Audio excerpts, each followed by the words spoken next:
Irmãos, bom dia a todos, a graça e a paz do nosso Senhor e Salvador Jesus Cristo seja com todos nós, amém? Meus irmãos, mais um dia do Senhor, mais uma oportunidade de adorarmos ao nosso Deus publicamente. Vamos nos concentrar para a adoração pública do povo de Deus. Nesse momento eu peço aos irmãos que possam estar atentos, ao momento de adoração, nos concentrando aqui na palavra que será lida, os cânticos, hinos, também ouvir a exposição da palavra do nosso Deus. E estamos aqui publicamente, estamos aqui diante do Senhor, como igreja reunida nesta cidade de Alagoinhas. Estamos aqui para adorar ao nosso Deus, como seu povo redimido, pecadores salvos pela graça do Senhor, e também alguns irmãos que nos acompanham pela internet, remotamente, também são bem-vindos. Aqueles que não podem, por algum motivo, vir presencialmente para o culto público. E nos alegramos também com a presença de cada irmão, cada um dos que tem nos visitado aqui na nossa igreja. E essa igreja está aqui para anunciar a Cristo, pregar o Evangelho do nosso Senhor e Salvador Jesus Cristo. Vamos então orar, vamos fazer a oração inicial. Oremos ao Senhor. Senhor nosso Deus, Pai bendito, eterno, todo-poderoso, Senhor, Criador do céu e da terra, único Deus vivo e verdadeiro. Ó Deus, queremos Te adorar, Deus Pai, Deus Filho, Deus Espírito Santo. Louvado, exaltado, bendito seja o nome do Senhor em toda a terra, na Tua igreja também, no Teu reino, neste mundo, que de modo especial é a Tua igreja. Ó Deus, venha o Teu reino, seja feita a Tua vontade, assim na terra como nos céus.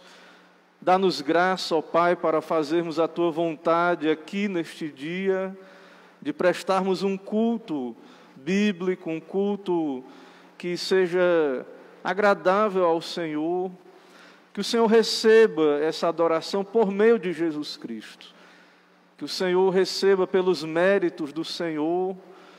Nos recebe, ó Pai, somos pecadores, estamos aqui diante do Senhor, precisamos da Tua graça, do Teu perdão a cada dia. Renova em nós as Tuas graças. O arrependimento, ó Deus, a cada dia, nos faz perceber quão pequenos somos, pecadores, indignos por natureza, e nos ajuda a olhar para Jesus. Somos aceitos nele, no Teu Filho amado, nos ajuda a confiar somente nos méritos de Cristo, para a nossa aceitação, e recebe o Teu povo, ó Pai. Abençoa também aqueles que irão ouvir a Tua palavra exposta, se há alguém que ainda não foi alcançado pela graça do Senhor. Que o Teu Espírito esteja operando, trabalhando, e que o Senhor também se agrade em usar esse momento para atrair as Tuas ovelhas para o Senhor mesmo. Assim abençoa, ó Deus, esse momento, abençoa todo o Teu povo. É o que pedimos e oramos em nome de Jesus Cristo. Amém. Meus irmãos, vamos abrir o livro dos Salmos, no Salmo de número 43. Salmo de número 43. Irei ler esse salmo. Desejos pelo Santuário é o título da Sociedade Bíblica. Vamos ler o texto sagrado, a palavra do Senhor. Salmo de número 43. Diz assim a palavra do nosso Deus. Faze-me justiça, ó Deus, e pleiteia a minha causa contra a nação contenciosa. Livra-me do homem fraudulento e injusto, pois Tu és o Deus da minha fortaleza. Por que me rejeitas? Por que hei de andar eu lamentando sobre a opressão dos meus inimigos? Envia a Tua luz e a Tua verdade, para que me guiem e me levem ao teu santo monte e aos teus tabernáculos. Então irei ao altar de Deus que é a minha grande alegria. Ao som da harpa eu te louvarei. Ó Deus, Deus meu, por que estás abatida, ó minha alma? Por que te perturbas dentro de mim? Espere em Deus, pois ainda o louvarei, a Ele, meu auxílio e Deus meu.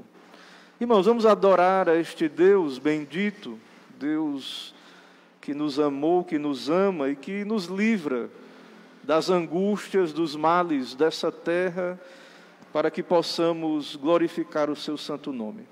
Nosso irmão Gabriel, o diácono Gabriel, irá nos acompanhar, nos conduzir com um hino ao Senhor. Amém. Fiquemos de pé, igreja. Vamos cantar o hino de número 10, A Criação e Seu Criador.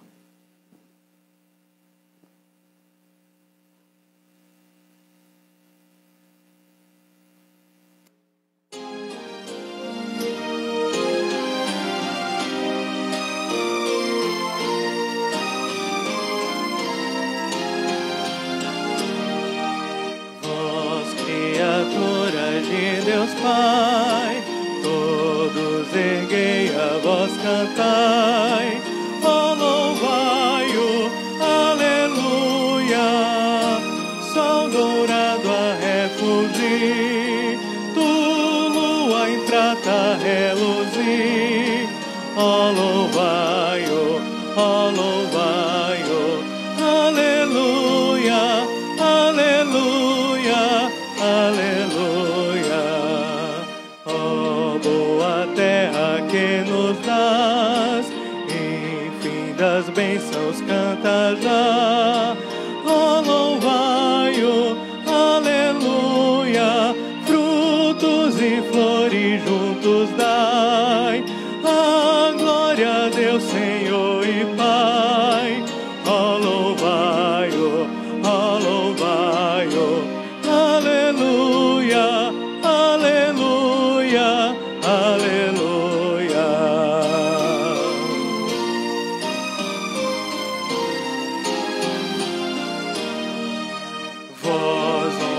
Sábios e de bem, a todos proclamai também, ó louvai-o, aleluia, louvor ao Filho, glória ao Pai, e ao Santo Espírito louvai, ó louvai-o, aleluia, aleluia.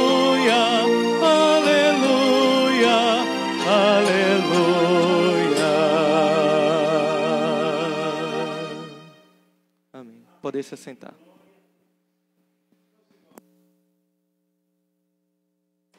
Meus irmãos, vamos abrir a palavra do nosso Deus na primeira carta de Paulo aos Coríntios, no capítulo de número 11, para uma leitura alternada.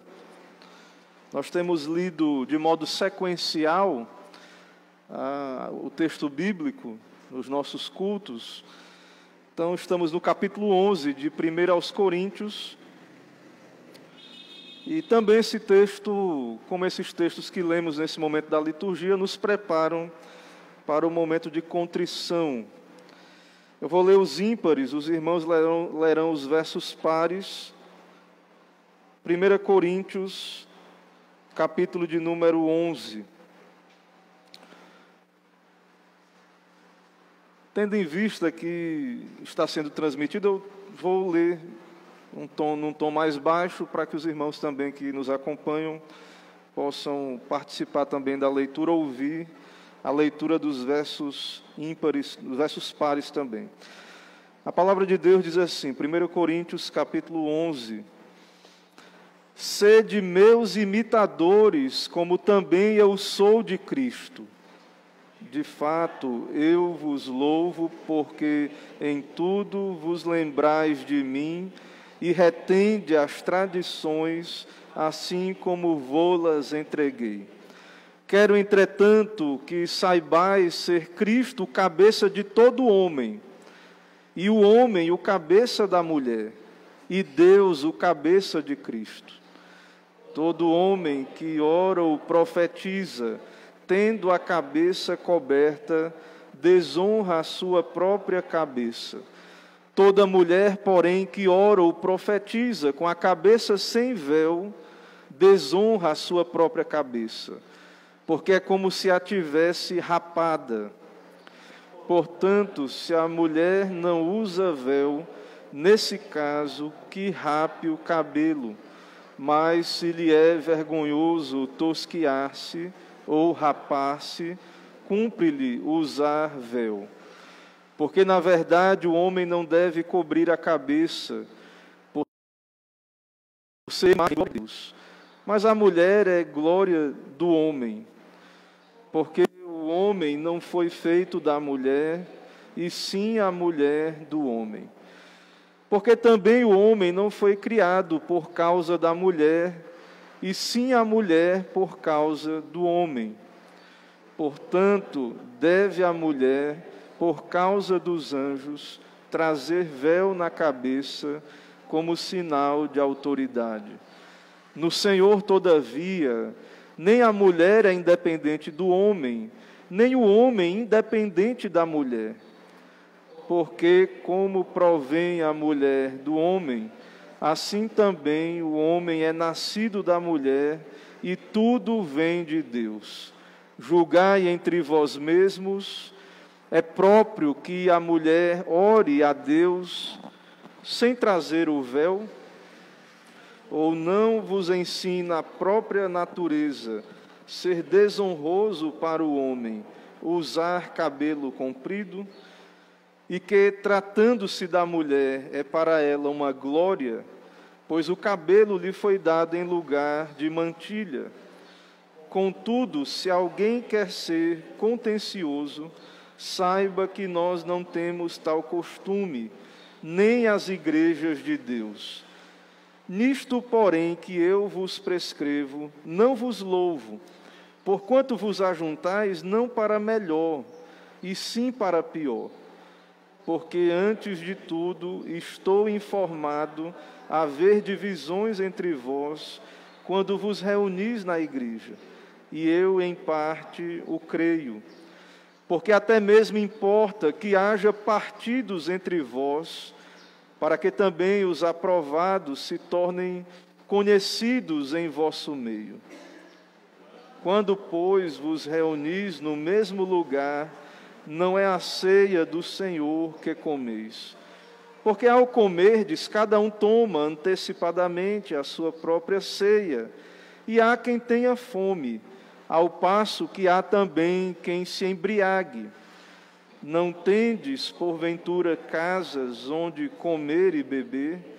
Ou menosprezais a igreja de Deus, e envergonhais os que nada têm?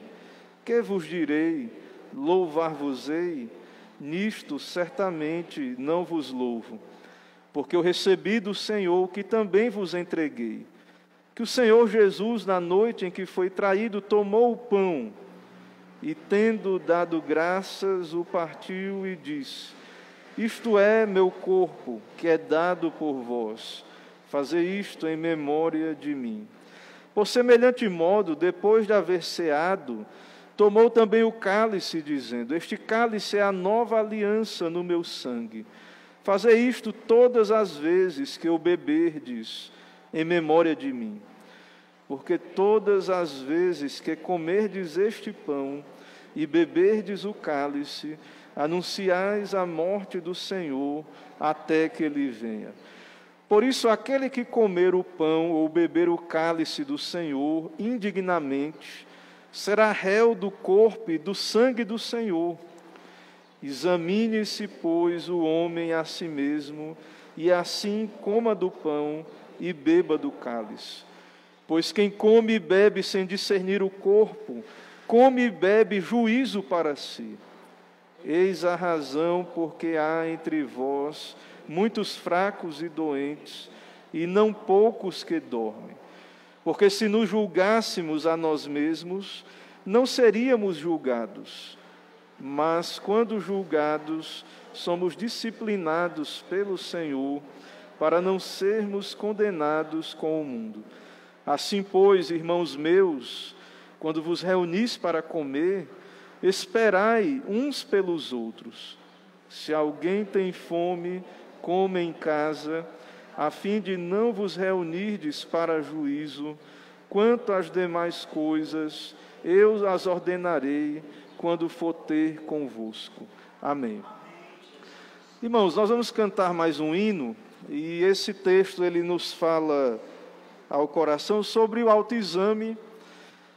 Até mesmo a igreja ali, da era dos apóstolos, a igreja aos Coríntios ali, havia divisões, haviam problemas com relação à questão da autoridade, né? A questão do véu ali, e como lemos aí, não vai haver igreja perfeita nessa terra, 100% sem pecado, pura, está sendo santificada a igreja. Mas nós precisamos caminhar no processo de santificação e não ficar estagnados. E para isso nós precisamos, à luz da Bíblia, nos arrepender a cada dia, buscar a misericórdia de Deus, o perdão. Então vamos cantar mais um hino e depois de alguns momentos eu vou pedir para o nosso irmão Wellington fazer uma oração de confissão ao Senhor e gratidão pelo perdão. Louvemos ao nosso Deus. Amém. Hino de número 66, Coração Quebrantado.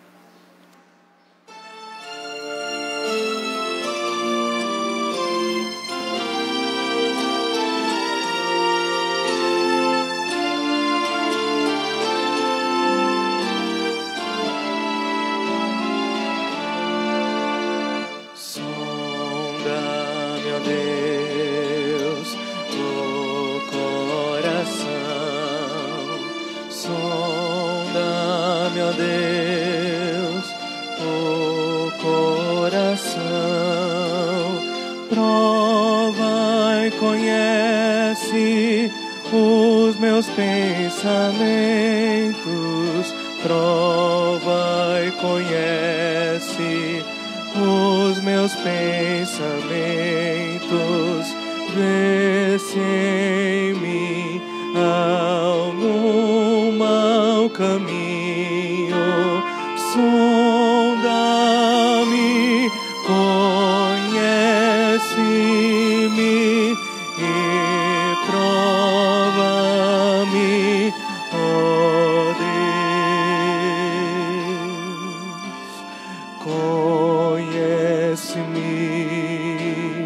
o coração, conhece-me o coração, guia-me,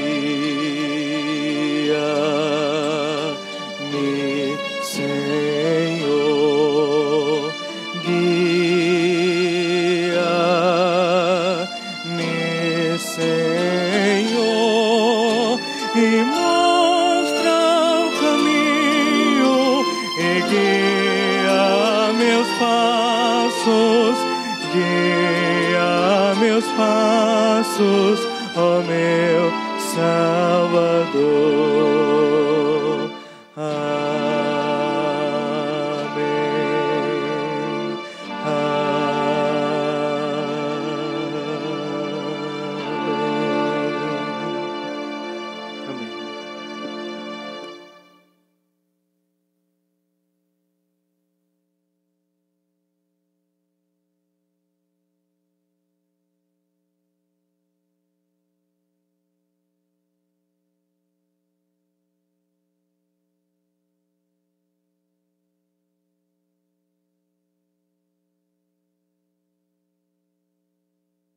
Irmãos, a declaração do perdão em Isaías 55, 7 diz o seguinte: deixe o perverso o seu caminho e o iníquo os seus pensamentos, converta-se ao Senhor, que se compadecerá dele, e volte-se para o nosso Deus, porque é rico em perdoar.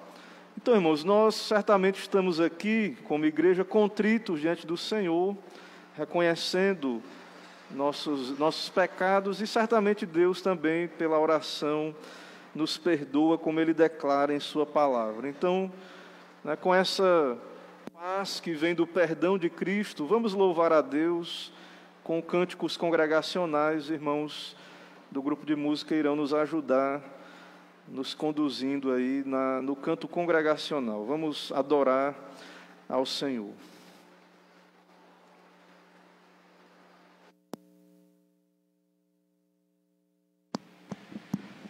Amém. Graça e paz, igreja. Vamos ficar de pé novamente para adorarmos ao Senhor de todo o nosso coração, com alegria, pois somente Deus, somente o Senhor é digno de receber toda a honra e toda a glória. Enquanto nós louvamos, os irmãos estarão com a oportunidade neste primeiro cântico de trazer seus dízimos e ofertas. Adoremos o nome do Senhor.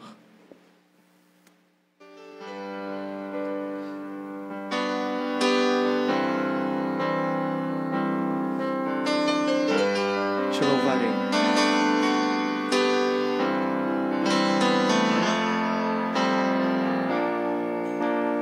Perto quero estar,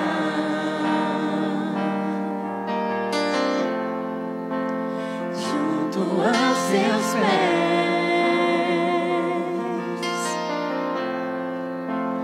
pois prazer maior não há que me render e te adorar. Tudo que há em mim quero te ofertar,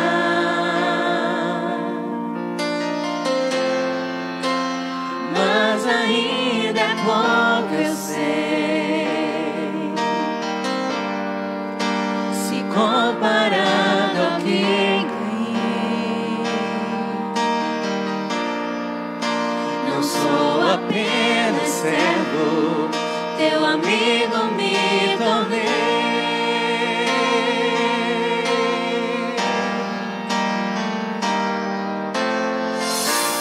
Te louvarei,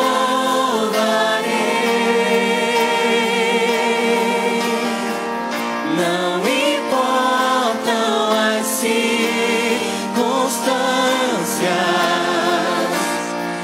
adorarei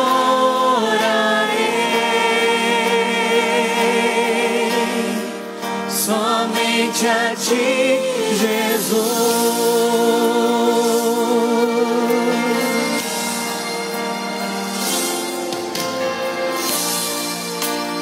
Perto quero estar,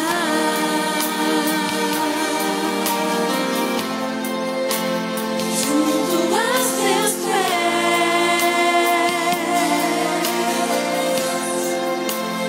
pois prazer maior não há que me render e te adorar. Tudo que há em mim, Tudo que há em mim quero te ofertar. quero te ofertar,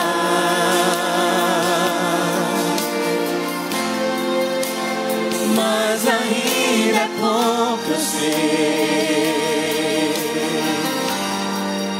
se comparado ao que ganhei. Não sou apenas servo, teu amigo me tornei.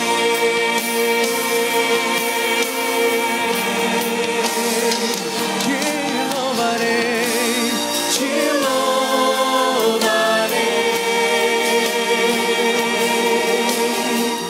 não importam as circunstâncias,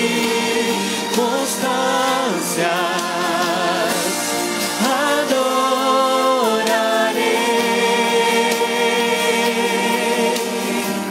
somente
somente a ti, Jesus. Somente a ti, Jesus. Somente a ti, Jesus.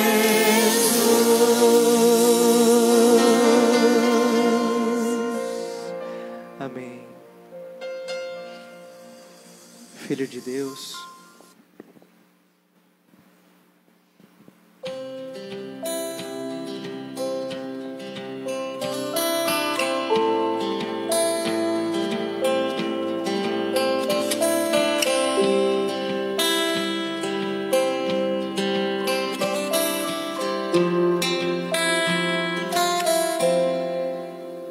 no princípio era aquele que a palavra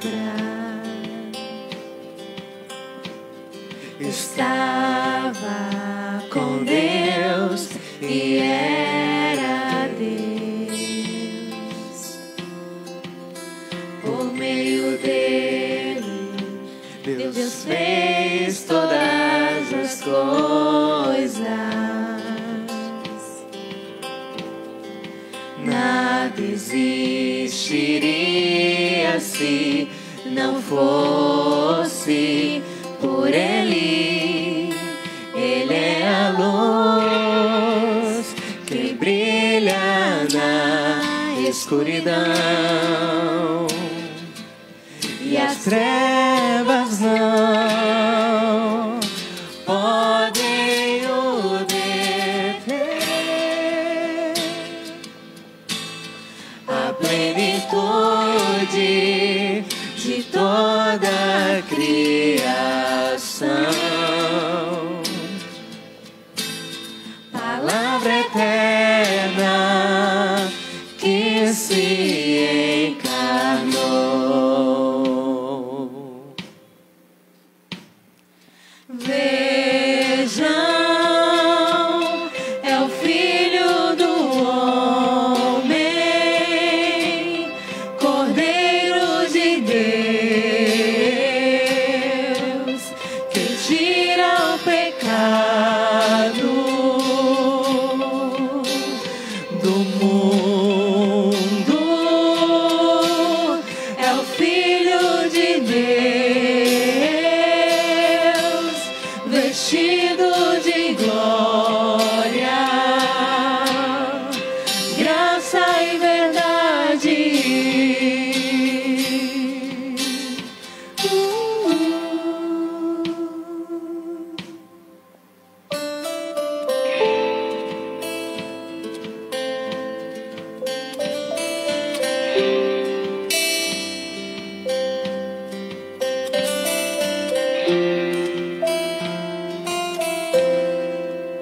Ele é a luz que brilha na escuridão, e as trevas não podem o deter.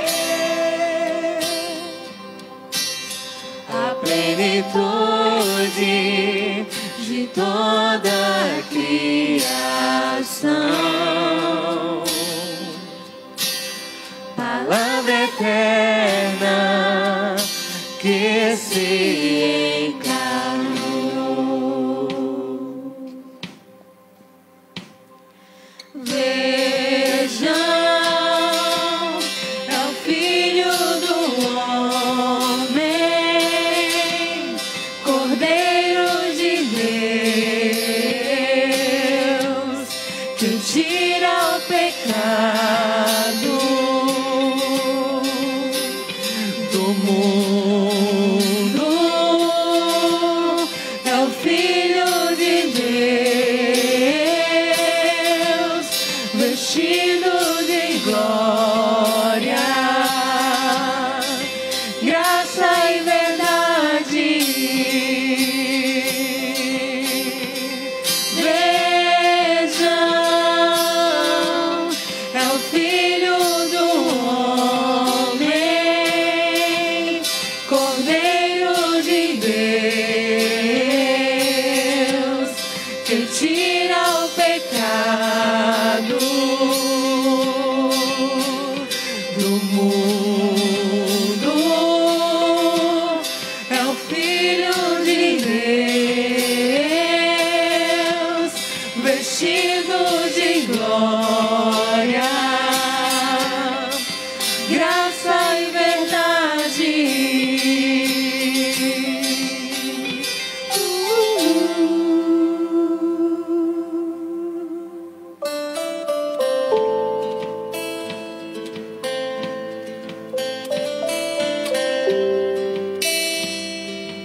sempre exaltado seu nome louvarei.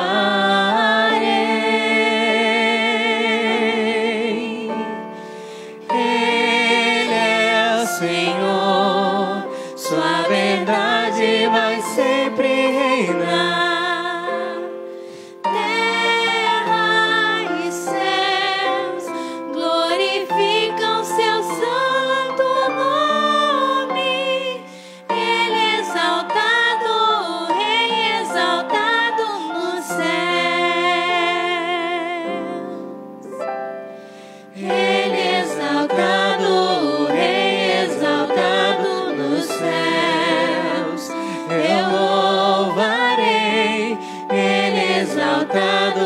Sempre exaltado seu nome louvarei.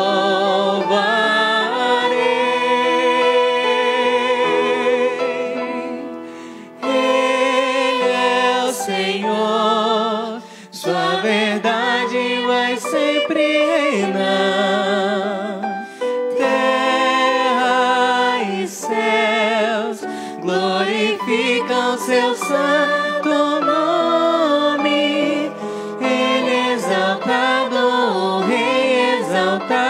Nos céus,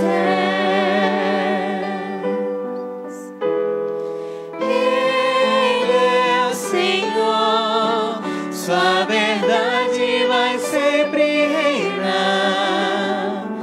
Terra e céus glorificam seu santo nome. Ele é exaltado, o Rei exaltado nos céus.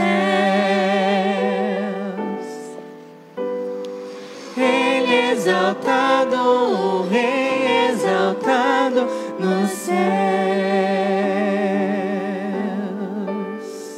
Amém. Louvado seja o Senhor. Amém. Poder se assentar. Eu peço ao nosso irmão presbítero Isvanildo que esteja fazendo a oração de gratidão ao nosso Deus.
Meus irmãos, vamos nesse momento abrir a palavra do nosso Deus no livro de Atos, capítulo 17, a partir do verso 16 ao 34, momento da exposição da palavra do nosso Deus. Atos 17, do verso 16 ao verso 34, nós vamos ver hoje aí o discurso de Paulo em Atenas.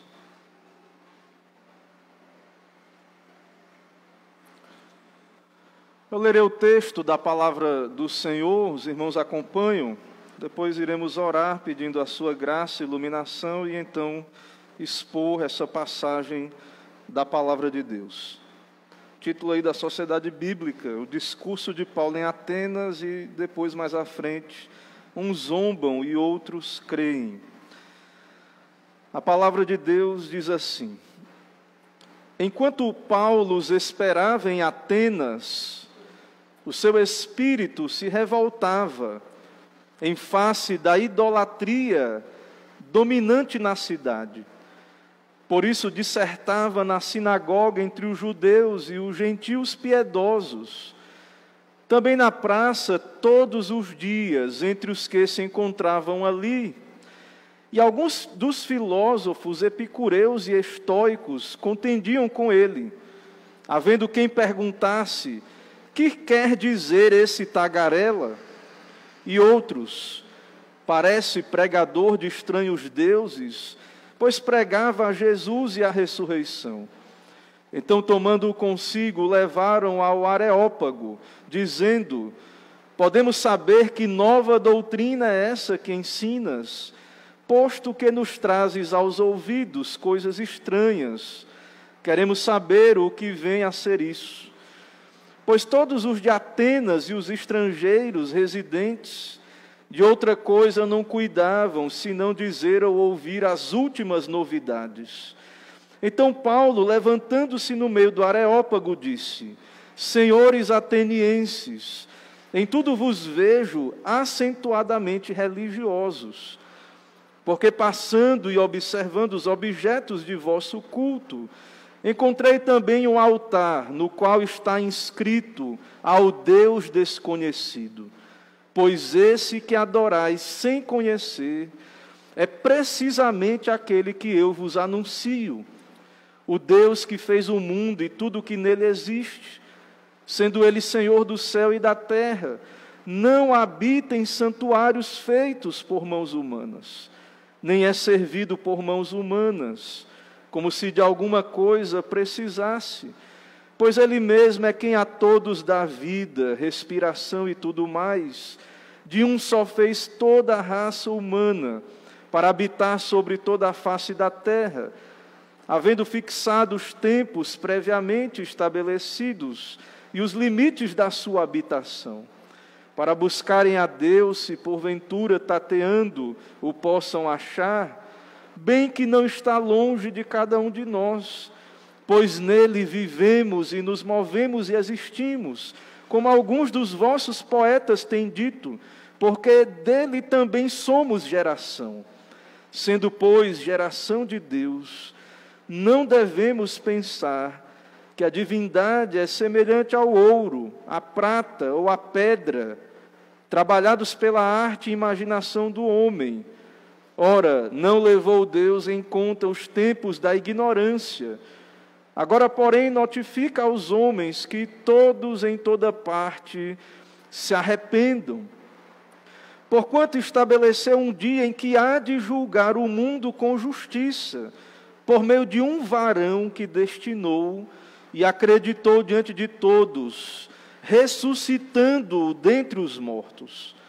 Quando ouviram falar de ressurreição de mortos, uns escarneceram, e outros disseram: a respeito disso te ouviremos noutra ocasião. A essa altura Paulo se retirou do meio deles. Houve, porém, alguns homens que se agregaram a ele e creram.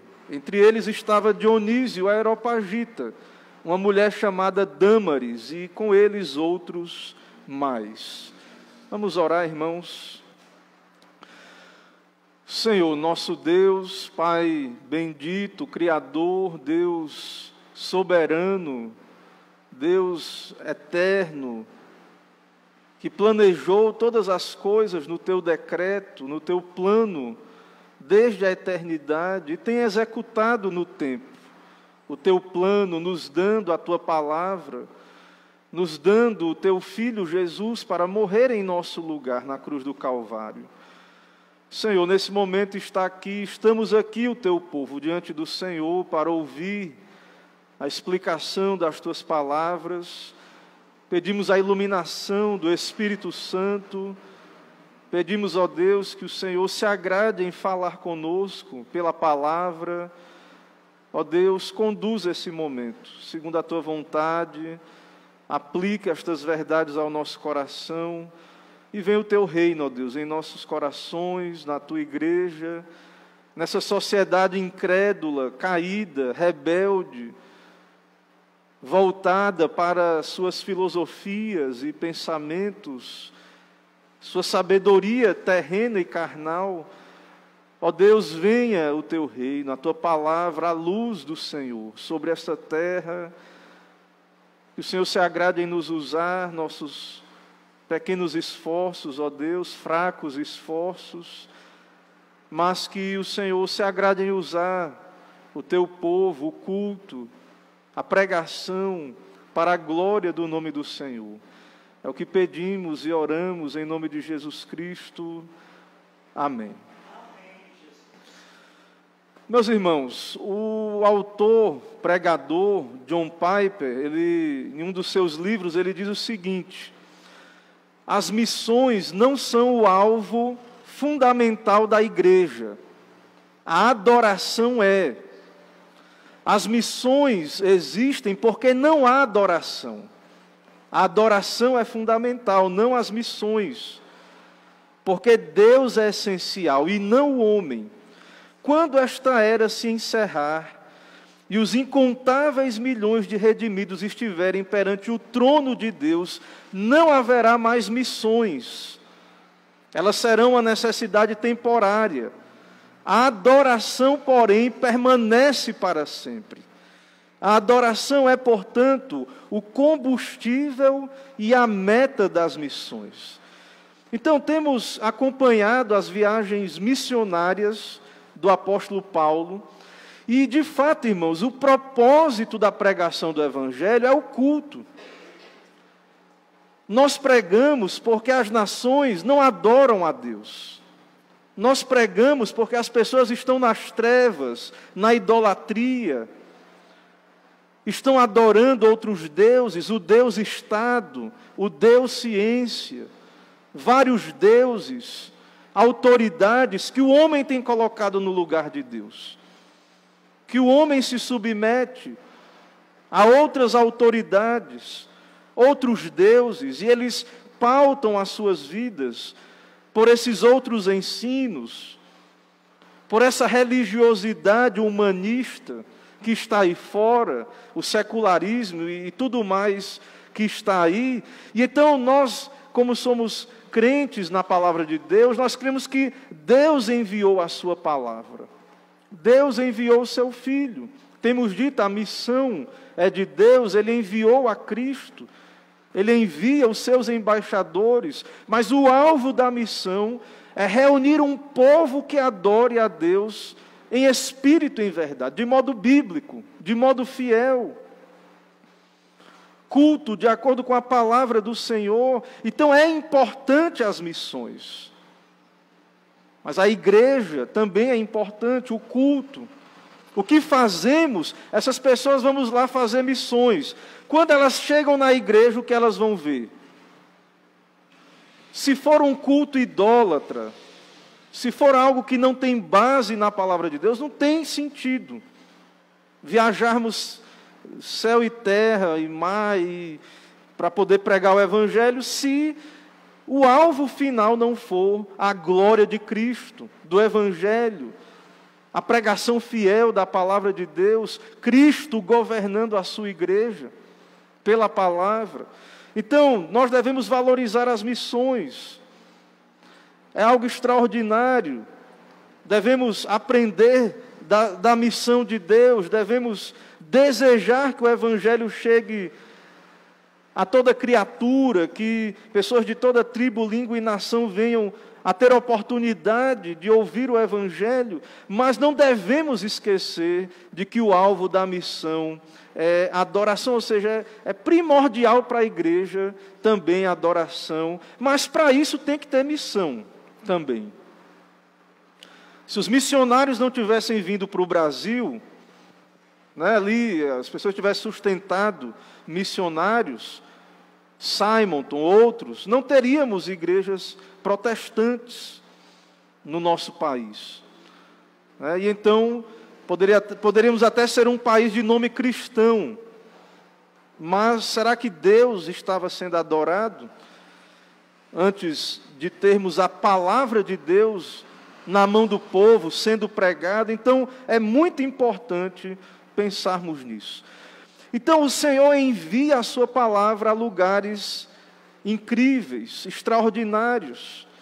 E nós estamos aqui diante de um texto também maravilhoso da palavra de Deus, onde o mensageiro do Senhor, o embaixador de Cristo, Paulo, chega a Atenas, uma cidade importantíssima, o centro da erudição clássica. Irmãos, Atenas, a Grécia, é o berço da filosofia. Até hoje, nas universidades, se estuda o conhecimento desenvolvido ali na Grécia, a dialética, a retórica, a filosofia, os pensamentos ali descobertos e tratados ali. Então, Atenas é uma cidade importantíssima para o avanço da humanidade. Importantíssima como um dos pilares, a filosofia grega sendo um dos pilares da nossa civilização ocidental. É o berço da filosofia, é onde Paulo está, é onde Deus levou o seu pregador. Mas Paulo, então, tudo indica o primeiro contato de Paulo com Atenas. Claro que ele já conhecia, como um estudante, a filosofia, as escolas filosóficas, mas então Paulo chega ali em Atenas, aquela cidade importantíssima, e Paulo não está indo ali com vaidade acadêmica. Embora Paulo seja um homem estudado, erudito, conhecedor de línguas, falante do grego, do hebraico, tudo indica outras línguas. E isso não estou falando do dom, né, que Deus deu a ele também como um apóstolo. Como sabemos ali na era apostólica havia o dom de línguas ali de modo extraordinário, mas Paulo era um conhecedor de fato, de outros idiomas. Ele é um apóstolo de Cristo, ele é um mestre do Evangelho, mas ele não está ali para admirar a sabedoria humana, a ciência, o conhecimento humano. Paulo é um pregador, Paulo é um homem de Deus, ele é um religioso. E ele não tem vergonha do Evangelho, da sua mensagem. Ele não se envergonha do Evangelho em meio a essa sabedoria humana, porque ele sabe que o Evangelho é o poder de Deus para a salvação de todo aquele que crê. Então Paulo está ali para tratar da sua fé, das questões de religião, não meras questões filosóficas. E Paulo sabe também que o Evangelho é poderoso para converter pecadores do poder de Satanás para o de Jesus Cristo. Então, nós vemos aí no verso 16 que Paulo chega em Atenas, ele está esperando os seus companheiros. E o que é que ele vê em Atenas? O seu espírito, irmão, se revoltou em face da idolatria dominante na cidade. Então, uma cidade altamente desenvolvida no conhecimento da filosofia e altamente idólatra, altamente debaixo de grandes trevas da idolatria. Então veja a contradição, o lugar onde o conhecimento humano floresceu grandemente, mas na questão espiritual, o que há ali é trevas, tremendas trevas. Então, meus irmãos, nós vemos que em Atenas havia todo tipo de idolatria, festas sagradas, muitos altares e deuses, como se dizia de Atenas, eles tinham quase tantos deuses quanto homens na cidade. Quase tantos deuses quanto homens naquela cidade. E então Paulo chega nessa cidade e ele se revolta. Irmãos, hoje não é diferente. A idolatria está aí. Existe a idolatria grosseira. Existe a idolatria grosseira. Pessoas adorando, de fato, ídolos feitos por mãos humanas. Mas existe aquela idolatria que é mais difícil de detectar, porque o coração do homem, ele produz uma variedade de ídolos, E esses ídolos, de fato, é tudo aquilo que o homem coloca no lugar de Deus, tudo aquilo que exerce a autoridade última sobre o homem, esse será o seu Deus. Então a ciência, alguém pode estar colocando a ciência como a autoridade final. É a sua fé, a sua religião. Ou o humanismo, outras ideologias. Então, irmãos, vemos o que? A tecnologia avançando, o conhecimento humano avançando, se multiplicando, mas a idolatria crescendo. E nós vemos isso lá em Atenas. Apesar de todo o conhecimento, muita idolatria, e nós vemos isso hoje também. Os homens idolatram, os homens escolhem para si outros salvadores, outros caminhos para Deus, outros fundamentos para a sua vida, fora de Deus, e caem em idolatria. Então, Atenas, uma cidade muito idólatra, e nós vemos que depois Roma conquistou, ali era o Império Romano já, que dominava.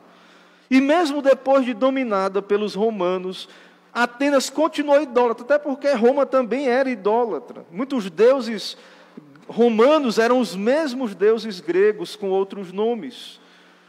Atenas continuou com sua idolatria, e apenas após a invasão dos bárbaros góticos é que aquele aparato idólatra foi devastado. Então, nesse local em que a sabedoria humana floresceu, juntamente com ela a idolatria, grande idolatria, terrível idolatria, e Paulo escreve sobre a idolatria também na sua carta aos Romanos, no capítulo 1, a partir do verso 18, dizendo que a ira de Deus se revela do céu, contra a impiedade e perversão dos homens. Eles têm conhecimento de Deus, pela providência, pela criação, dos seus atributos, do seu eterno poder, mas esses homens são indesculpáveis, porque não glorificam a Deus. Isso hoje também, irmãos. Os homens estão com os seus ídolos, com suas outras fontes de autoridade, mas há um conhecimento de Deus. O homem é um ser altamente religioso, porque foi criado assim, uma criatura feita à imagem de Deus. E então eles se tornam nulos em seus próprios raciocínios. E Paulo diz, inculcando-se por sábios, tornaram-se loucos. Então, na sua sabedoria, eles mudam a glória do Deus incorruptível, em semelhança da imagem de homem corruptível, bem como de aves, quadrúpedes e répteis. Eles escolhem homens ou sistemas de pensamento humanos para ser o seu Deus, para estar então ali no lugar de Deus, e Deus entrega estes homens à imundícia, à imoralidade, um sinal do juízo de Deus, o desregramento da sociedade, a mudança de sentimento da sociedade, como juízo, porque mudaram a verdade de Deus em mentira, adorando e servindo a criatura em lugar do Criador, o qual é bendito eternamente, amém. Então nós vivemos num mundo debaixo de juízo, de maldição, porque estão em trevas, e por mais que a ciência se desenvolva, vai continuar assim, se não for o Evangelho, se não for a graça de Deus, para abrir estes olhos espirituais, estarão em trevas. Então Paulo descreve tudo isso aí, irmãos, e na verdade, né, essa disposição mental reprovável, que não é só a questão da confusão de gêneros, a homossexualidade, isso é bem verdade, é um sinal muito grave da degradação de uma sociedade e do seu estado de alienação de Deus, mas Paulo ele dá uma lista imensa da disposição de uma sociedade idólatra, que não teme a Deus. Ele diz em Romanos, cheios de injustiça, malícia, avareza e maldade, possuídos de inveja, homicídio, contenda, dolo e malignidade, sendo difamadores, caluniadores, aborrecidos de Deus, insolentes, soberbos, presunçosos, inventores de males, desobedientes aos pais, insensatos, pérfidos, sem afeição natural e sem misericórdia. Então, não é só a homossexualidade, é toda uma disposição que o mundo tenta maquiar muitas vezes, chamando o mal de bem, mas é o que está aí. E em meio a essa sociedade, nós temos a palavra da cruz, que é loucura para os que se perdem. E Deus, então, pelo seu evangelho, está destruindo a sabedoria dos sábios, aniquilando a inteligência dos instruídos. E Paulo, ele questiona com perguntas retóricas: onde está o sábio? Onde está o escriba? Onde está o inquiridor deste século? Porventura não tornou Deus louca a sabedoria deste mundo? A sabedoria do mundo, irmãos, ela é loucura, porque o mundo não conhece a Deus pela sua própria sabedoria, e aprove a Deus a salvar os que creem pela loucura da pregação. Então não vai ser a educação, não vai ser a economia, a política que vai salvar o mundo, não vai ser uma vacina, não vai ser uma solução que parta do homem, da sabedoria do homem. Nós vemos isso claramente exposto nas Escrituras. E aquilo que os homens chamam loucura, a loucura de Deus é mais sábia do que os homens. O método de Deus. Ah, pastor, mas a salvação do mundo vai ser, né, a igreja, pregação, né? Ter que ouvir pregação, é isso aí mesmo, o meio, né? Ouvir de Jesus, do Evangelho. Então, irmãos, para nós, Cristo crucificado é sabedoria. Ele pode ser escândalo para os judeus, loucura para os gentios, mas para nós Cristo é o poder de Deus, a sabedoria de Deus.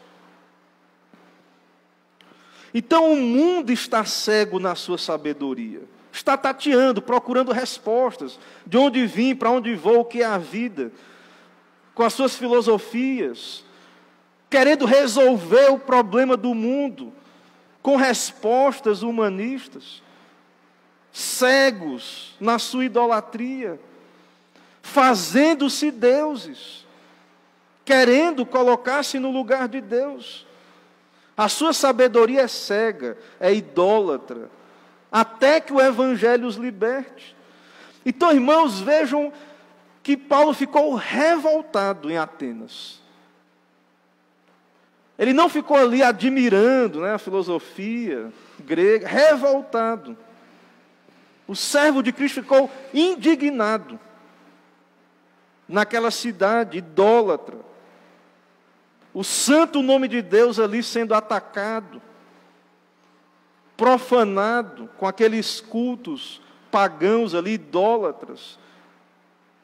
E então nós vemos que Paulo está ali, e essa indignação, irmãos, ela é interna, viu, no coração.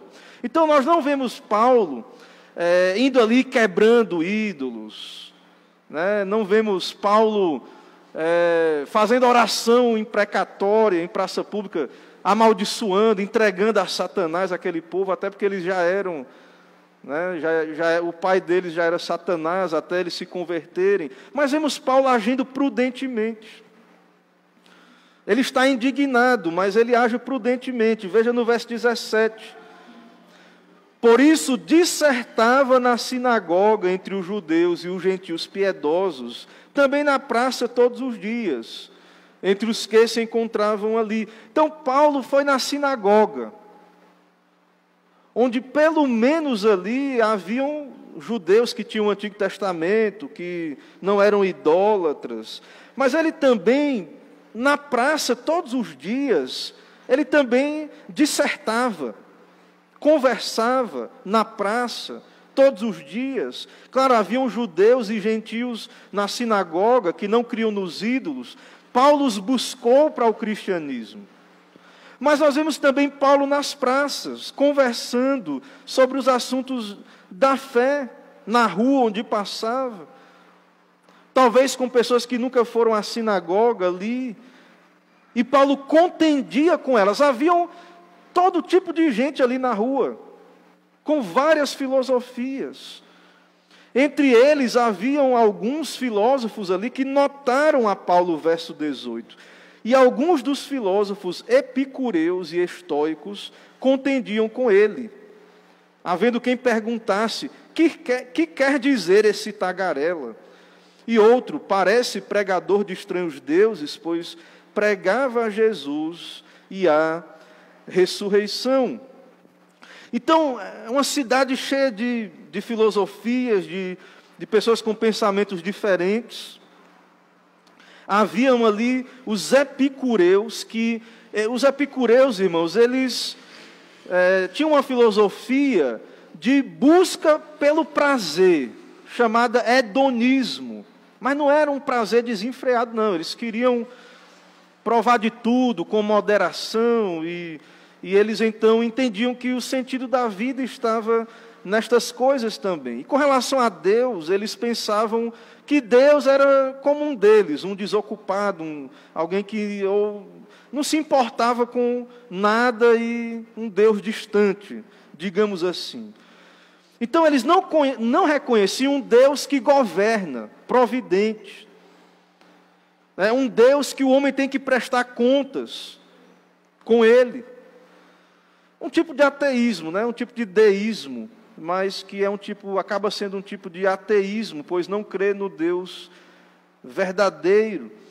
E então temos aí esses epicureus que buscavam prazeres. E haviam os estoicos, que era uma filosofia que buscava a paz da alma, não buscar ser incomodado pelas coisas desse mundo, se consideravam bons quanto a Deus e se entregavam à soberba da vida, como os epicureus, e às concupiscências. Eles tornavam o homem virtuoso, para eles o homem era de modo nenhum inferior a Deus. Então, entre esses filósofos, deviam haver muitos outros, mas esses ficaram registrados aí nas Escrituras. E para eles, Paulo era um tagarela, um espalhador de sementes, que é o sentido da palavra aí, tagarela. Um espalhador de palavras, um loroteiro, um interesseiro, querendo se promover com conversa fiada. Eles olhavam Paulo e achavam estranho. Mas, e falando coisas diferentes, novas, né, novidades, mas apesar dessa opinião quanto a Paulo, Atenas era um lugar muito apropriado para esse tipo de gente, porque eles eram ávidos por ouvir novidades, eles queriam ouvir as novidades, um povo altamente curioso. Eles ouviram e não entenderam Paulo pregando um tal de Cristo e ressurreição. Alguns comentaristas acham que, possivelmente eles pensaram assim, que seriam deuses, né? Cristo um deus e a ressurreição talvez aí uma espécie de deusa. E então Paulo pregava sobre Cristo, sobre o estado eterno. Eles talvez distorceram, não entendiam e queriam entender melhor que pregação era essa. E então foi dada uma proposta para Paulo, para que ele pregasse publicamente. Verso 19, então tomando consigo levaram ao Areópago, dizendo: podemos saber que nova doutrina é essa que ensinas? Podemos saber que doutrina é essa? Posto que nos trazes aos ouvidos coisas estranhas, queremos saber o que vem a ser isso. Aquele povo conhecia a filosofia clássica, mas eles não conheciam a Bíblia, Moisés, o Pentateuco, as obras ali, os textos do Antigo Testamento, e era um povo curioso por ideias. Gostava de ouvir, avaliar discursos. Então eles queriam ouvir o que aquele tagarela estava falando. Talvez até para escarnecer, né? Como vemos aí no final. Mas eles queriam ouvir. E então há um prédio ali chamado Areópago, um prédio público, onde as autoridades se reuniam para falar de política, também funcionava como um tribunal, coisas desse tipo. E então Paulo é chamado ali. Verso 21 diz: pois todos os de Atenas e os estrangeiros e residentes de outra coisa não cuidavam, senão dizer ou ouvir as últimas novidades. Veja que o povo gostava, um povo curioso, querendo ouvir as novidades. Que doutrina é essa?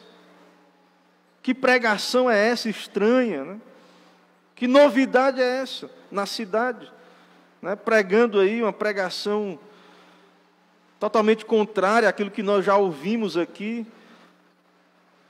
Destas coisas, então, eles gostavam de se ocupar, gastando o seu tempo numa espécie de vaidade acadêmica.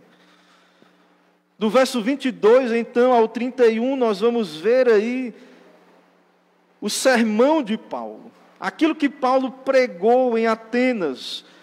Um sermão interessante, irmãos. Porque aqui nós temos uma pregação para pessoas que não tinham leitura bíblica. Ele está pregando para pagãos, pessoas que nada sabem sobre o Antigo Testamento, o Messias de Israel. Pregar para um judeu, como nós já vimos aqui nas pregações, era mais simples, era abrir a Bíblia e dizer: ó, esse Messias é Jesus. Esse Messias que Israel está esperando, ele já veio. É Jesus Cristo. Tudo se cumpriu em Jesus. Creia em Jesus. Então, pregar para um judeu é dizer: o Messias esperado já veio. Mas aqui nós temos idólatras que nada sabem sobre a história da redenção, nem de Deus, cheio de ídolos. Nada sabem, não conhecem o Deus criador e provedor. Quando Paulo diz aos Tessalonicenses, né, ali próximos ali, sobre como foi a conversão dele, ele diz: deixando os ídolos, vos convertestes a Deus, para servirdes o Deus vivo e verdadeiro. Uma conversão de um judeu, ele já cria no Deus verdadeiro.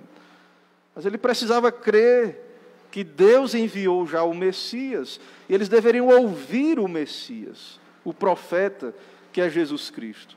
Mas aqui o povo está na idolatria grosseira. E nós, irmãos, como igreja, para cumprir a missão de pregar o Evangelho, nós temos que ter esse discernimento. Tem pessoas que vão ouvir a pregação que têm conhecimento de algum nível de leitura bíblica.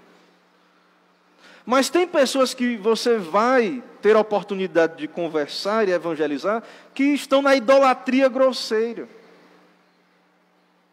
Nunca estiveram numa igreja, nunca estiveram num estudo bíblico, nunca pararam para ouvir um sermão na internet, um estudo. Nada sabem sobre o ser de Deus, aquilo que a Bíblia revela. Então, antes de pregar Jesus, antes de pregar a cruz de Cristo, há uma base, há um conhecimento básico sobre Deus que é necessário, que só há um Deus. Eles sabiam que há Deus, mas eles forjaram vários ídolos, vários deuses. Era um povo religioso, cheio de idolatria, cheio de superstição. Então, eles religiosos, né, mas não criam no Deus verdadeiro. Porém, Paulo notou algo interessante no verso 23. Passando e observando os objetos de vosso culto, encontrei um altar no qual está inscrito: ao Deus desconhecido. Pois esse que adorais sem conhecer é precisamente aquele que eu vos anuncio. No meio daquela parafernália pagã, idólatra, tinha um altar lá, que tinha um altar simples, né? Um altar, não era uma imagem, tudo indica, é um altar. E havia uma inscrição: ao Deus desconhecido. E Paulo disse: esse que adorais sem conhecer é precisamente aquele que eu vos anuncio. Então, Paulo prega o Deus Criador. E, irmãos, em meio à idolatria, os estudiosos, eles entendem que, mesmo em meio à idolatria, os povos pagãos, eles tinham aquela consciência de que há um Deus Criador, acima de todos. Mesmo no seu paganismo. Então, Paulo traz essa mensagem deste Deus desconhecido a eles. É este Deus que Paulo está pregando. E ele diz então que este Deus, eles adoravam sem conhecer. Ou seja, não é uma novidade. O que Paulo está pregando não é uma novidade.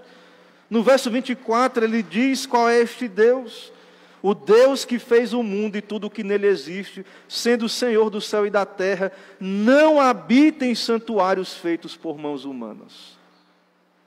Ele vai dizer também que não é servido pela criatura, verso 25.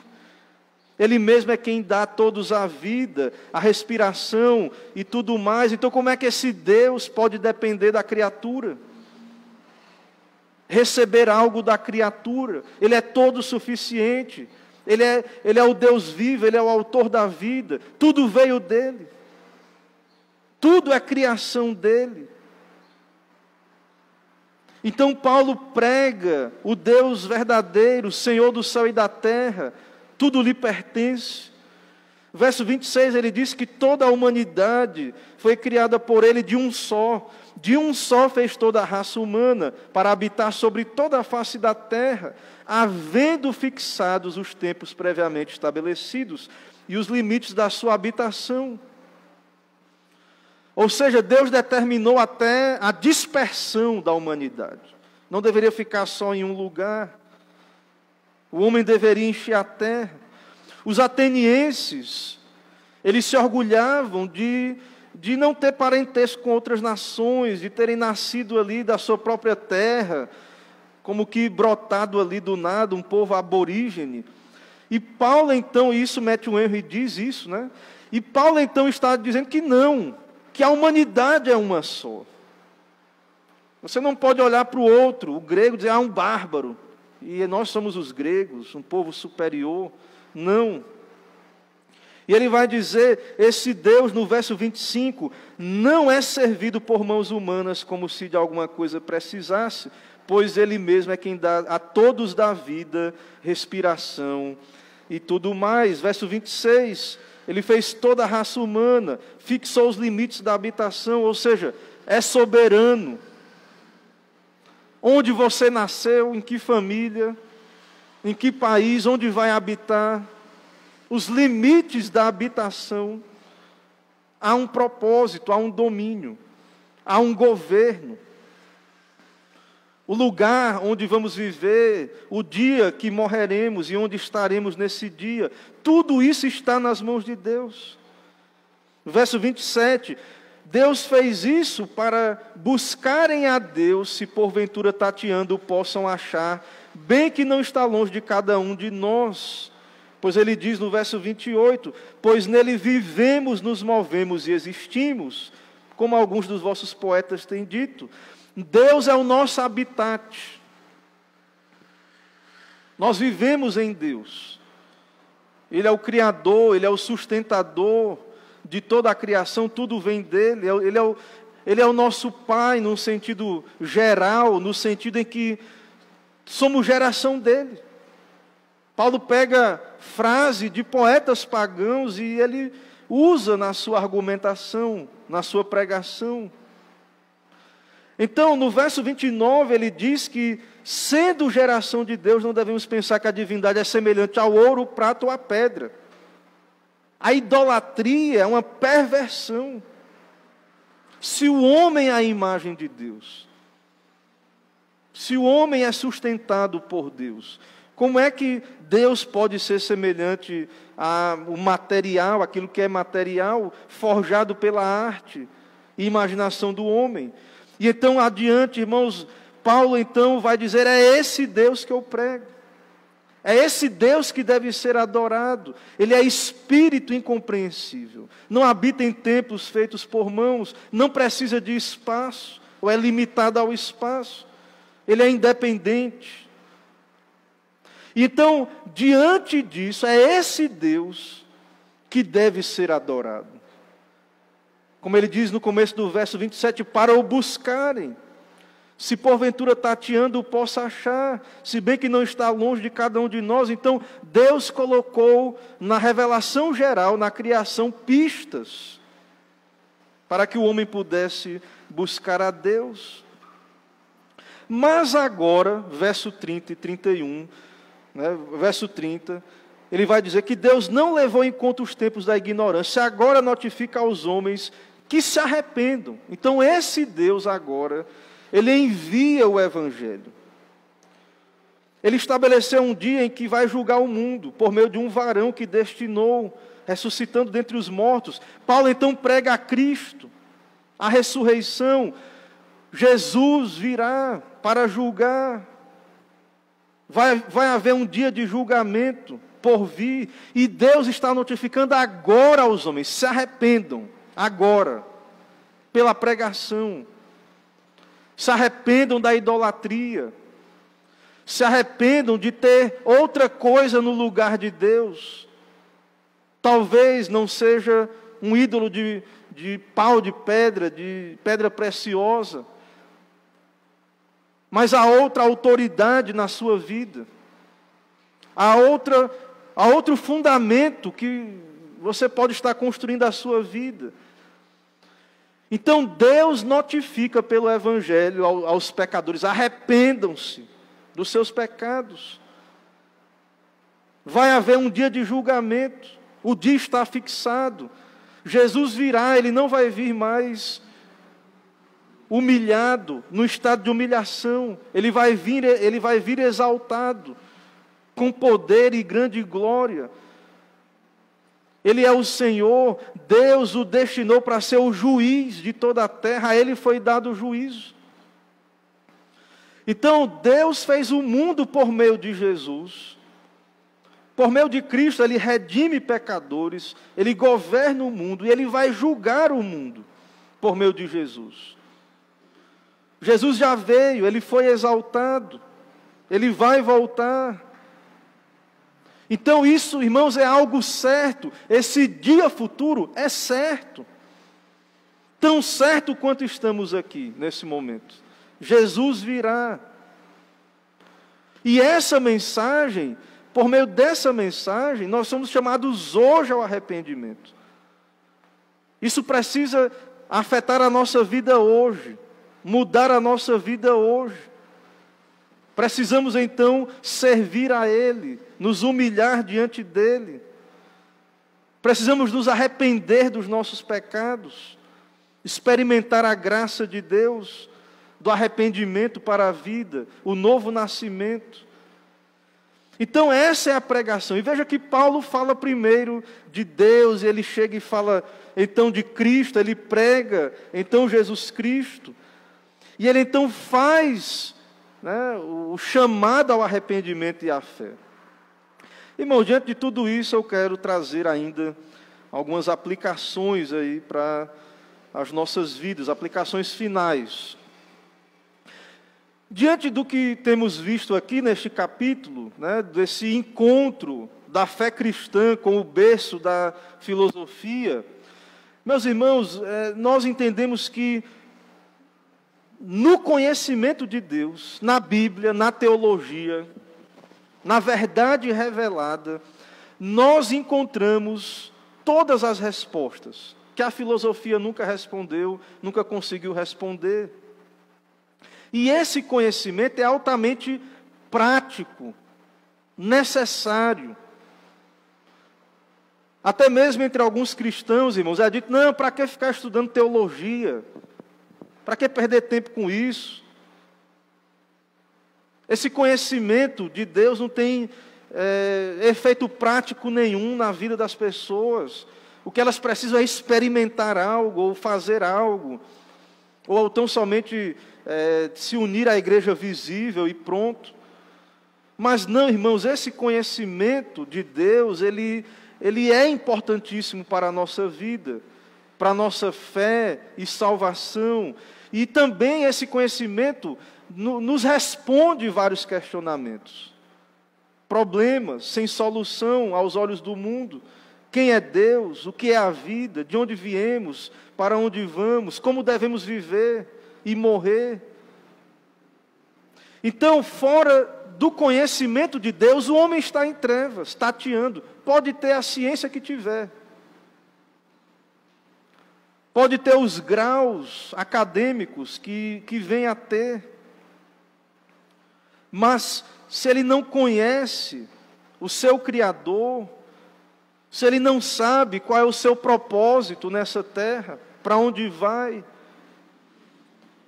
se ele então, como é pregado aí pela religião secular, ele veio do nada, ele nasceu do nada, ou então de uma explosão que estava ali, de uma matéria que existia eternamente, mas não há um propósito por trás da sua existência. Ele veio do caos. O caos era o Deus que forjou tudo isso aí, para muitos. O caos.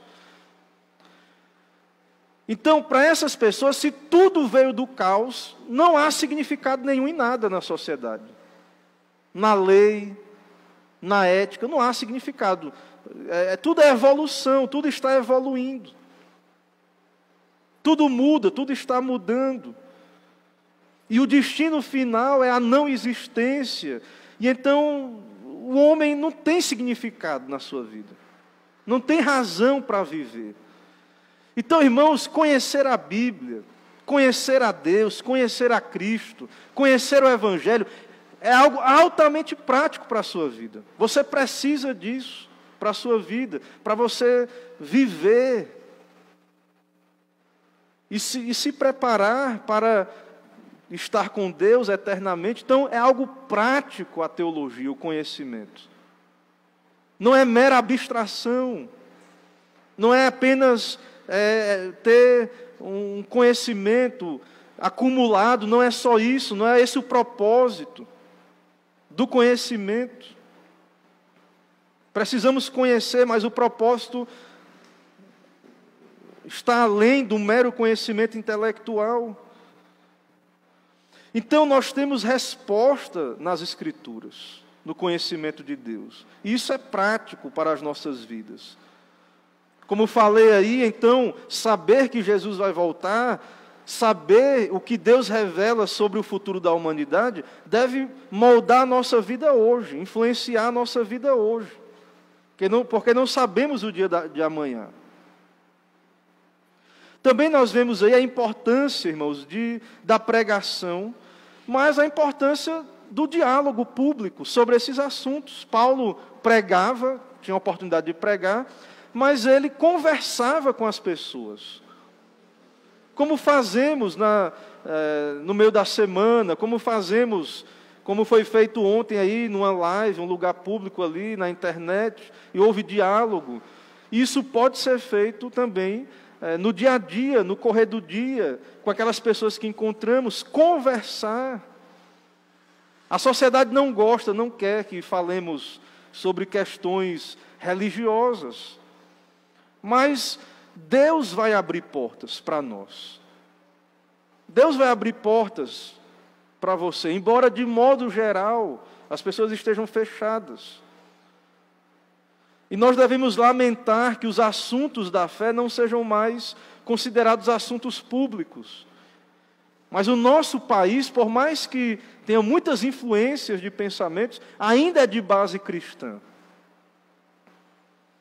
Ainda há oportunidades, ainda há esperança para a nossa nação. Há uma base pela qual pregar, as pessoas têm algum conhecimento bíblico.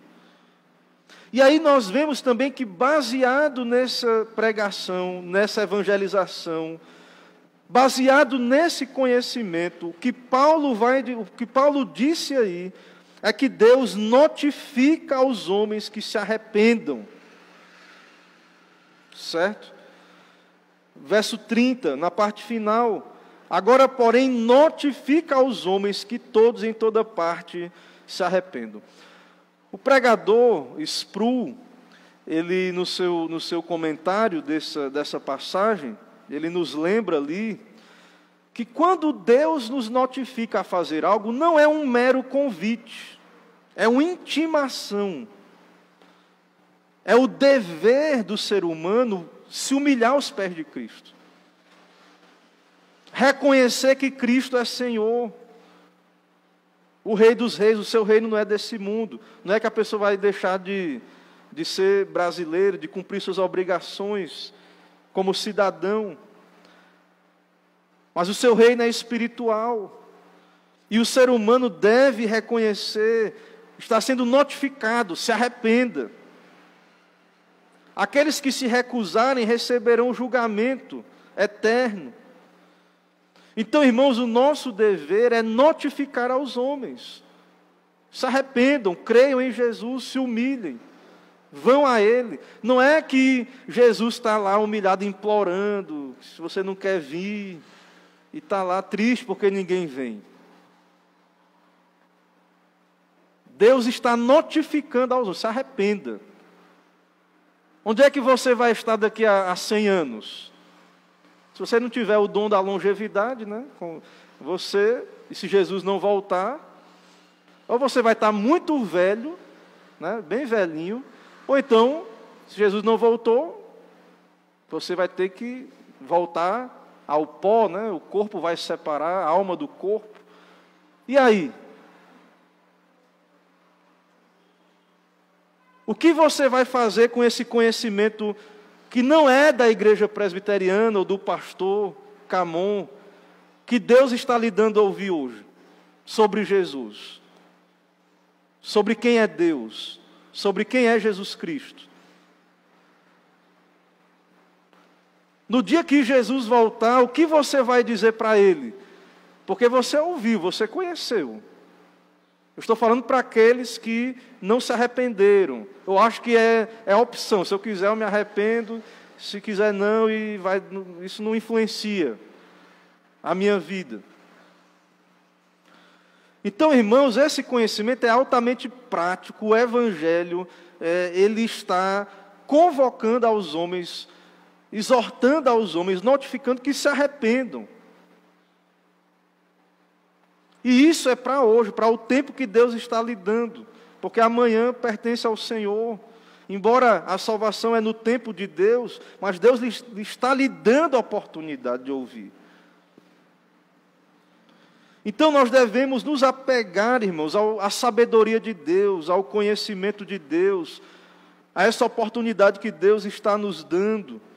Lembrando que não devemos ter medo ou vergonha de nos colocar do lado de Cristo. Porque Deus escolheu as coisas humildes do mundo, as desprezadas, aquelas que não são, a fim de que ninguém se vanglorie na presença dEle. Então, não devemos temer. Cristo Jesus se tornou da parte de Deus para nós sabedoria, justiça, santificação e redenção. Então, se você quer ter motivo para se gloriar, glorie-se no Senhor. Então, todo esse sistema do mundo, todos esses ídolos, filosofias, todo esse sistema de autoridade do mundo, tudo isso vai passar. É um barco furado, isso aí. Saia enquanto é tempo. Vá a Cristo. O cristianismo não é agradável para o mundo mesmo, porque ele diz que é o único caminho. Verifique, se você tem dúvidas, estude, verifique. Ore a Deus. E se Deus lhe esclarecer que é esse o caminho, abrace esse caminho. Porque de fato, irmãos, essa é a nossa esperança, é isso que pregamos, é isso que cremos. Então, que Deus nos ajude, que Deus alcance pecadores, que Deus nos dê cumprir a missão. Pregar o Evangelho com fidelidade. E que Deus nos use por graça, e que Deus tenha misericórdia, porque A idolatria é muito grande. E tenha misericórdia de nós como igreja, porque nós não nos revoltamos mais, nos acostumamos. Não estamos como Paulo ali, em meio à sociedade, nós nos acostumamos com a idolatria. Nos conformamos. Então que Deus nos ajude, que Deus tenha misericórdia de nós, que Deus se agrade em nos abençoar por sua graça. Amém, irmãos. Vamos orar mais uma vez? Senhor, muito obrigado porque podemos ouvir a palavra do Senhor nesse momento. Que o Senhor nos tenha misericórdia, ó Pai, de nós, da nossa geração incrédula, orgulhosa, soberba, que rejeita o Teu Evangelho. Ó Pai, abre os olhos espirituais, converte, ó Deus, pecadores. Faz-os entender, ó Pai, que não há outro caminho, que todas as outras propostas não têm fundamento, que o seu fim é a destruição, a morte. Ó Deus, levanta a Tua igreja, ó Pai, para pregar esse Evangelho, para cumprir a missão do Senhor, e que possamos também Te adorar, Te exaltar, enquanto estamos aqui, nos submeter a Cristo, ao Evangelho. Tem misericórdia, ó Pai, de nós, nos abençoa. Perdoa os nossos pecados, nos santifica, nos dá graça. É o que pedimos e oramos, em nome de Jesus Cristo. Amém. Meus irmãos, nós vamos nesse momento do culto cantar mais um hino ao Senhor. E depois desse hino faremos a oração final. Impetrarei a bênção apostólica e entoaremos o tríplice amém. Vamos adorar o Senhor com mais um hino.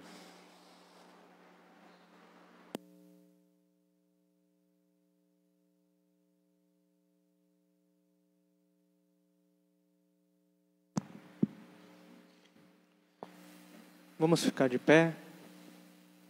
Vamos cantar o hino de número 5, Trindade Adorada.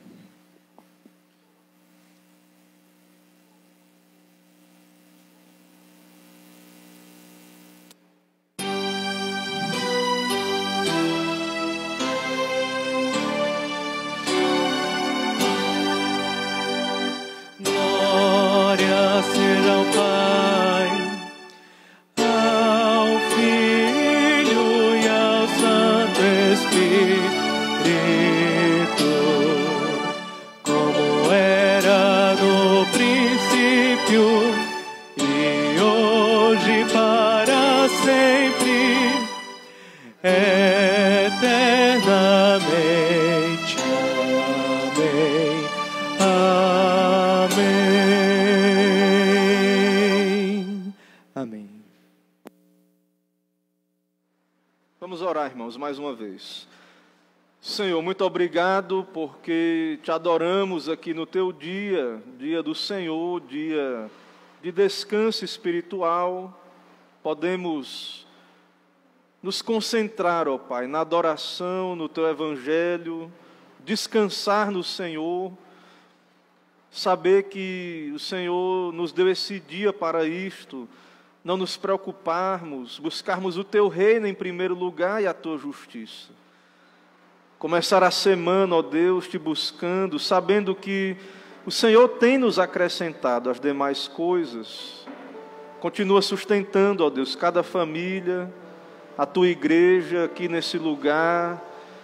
Dá, ó Deus, condições, ó Deus, para que o Teu reino cresça aqui. Dá o sustento espiritual, material. Abençoa cada pai de família na sua vocação, cada mãe, cada filho, cada trabalhador, ó Deus, no seu ofício aqui nesta cidade. Ó Deus, continua abençoando, ó Pai, e usa essa igreja para a Tua glória e para o Teu louvor. Nos dá uma semana abençoada. Ó Deus, abençoa essa cidade, a economia, o nosso estado, o Brasil de modo geral. E que o Senhor, assim, continue dando condições, ó Pai, a cada um de nós cumprir os compromissos, como cidadãos, e também nos dá graça de viver, ó Deus, à luz da eternidade, viver o aqui de uma perspectiva, ó Deus, que temos já do porvir, e que isso venha moldar a nossa vida hoje. Abençoa, ó Deus, todos os nossos irmãos, amigos, visitantes, aqueles que nos acompanham também pela internet, aqueles que não podem vir presencialmente, que o Senhor tenha misericórdia e sustente pela Tua graça. Assim nos livra do mal, guarda-nos, nos fortalece para lutarmos contra o pecado e nos dá, ó Deus, vencer as artimanhas do maligno. Nos fortalece no Senhor, na força do Teu poder, nos revestir da armadura do Senhor. Ó Deus, abençoa todas as igrejas fiéis, protege, guarda, sustenta, e que o Senhor frustre, ó Deus, os desígnios daqueles que estão indo contra o Senhor, contra o Teu reino, contra o Teu evangelho, que eles venham, ó Deus, encontrar dificuldades e ter a oportunidade também de se arrepender. Nos abençoa, Pai, assim, nos dá um dia de paz, nos dá Te buscar neste dia, nos dá também estudar a Tua palavra logo mais à noite, e nos abençoa. É o que pedimos e oramos, em nome de Jesus Cristo. Amém. Irmãos, recebai a bênção, que a maravilhosa graça do nosso Senhor e Salvador Jesus Cristo, sabedoria de Deus, o amor de Deus, o nosso eterno e misericordioso Pai, a comunhão, as consolações do Santo Espírito de Deus, seja com cada um de vós e o povo de Deus espalhado por toda a terra. Amém. Amém. Amém.